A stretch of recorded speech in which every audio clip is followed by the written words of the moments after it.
Hello दोस्तों, स्वागत है आपका प्रोफेशनल क्लासेस के अंदर, जहां पर आपको मिलता है मेडिकल नॉलेज के साथ साथ नर्सिंग का basic knowledge. So today we will discuss about cough वाली खांसी के बारे में। देखिए, मोइस्ट कफ जो होती है उसका ट्रीटमेंट क्या होता है। तो मोइस्ट कफ के लिए ग्रिलिंटस बीएम नाम करके जो सिरप आती है बहुत ही ज़्यादा इफेक्टिव होती है इस प्रकार की खांसी में।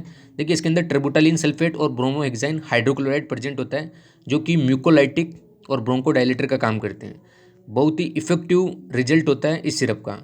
इसकी जो है टेबलेट फॉर्म भी प्रेजेंट होती है इस प्रकार से। इसके अंदर भी ट्रिबुटालिन सल्फेट और ब्रोमोहेक्साइन हाइड्रोक्लोराइड प्रेजेंट होता है। ग्लिंटस बीएम नाम से टेबलेट भी मिल जाती है इसकी, जो ब्रोंकोडायलेटर म्यूकोलाइटिक का काम करती है, जो कि कफ वाली खांसी के अंदर बहुत ही ज़्यादा इफेक्टिव टैबलेट और सिरप मानी जाती है। तो ये था कफ वाली खांसी के लिए, मोइस्ट कफ के लिए। Thank you.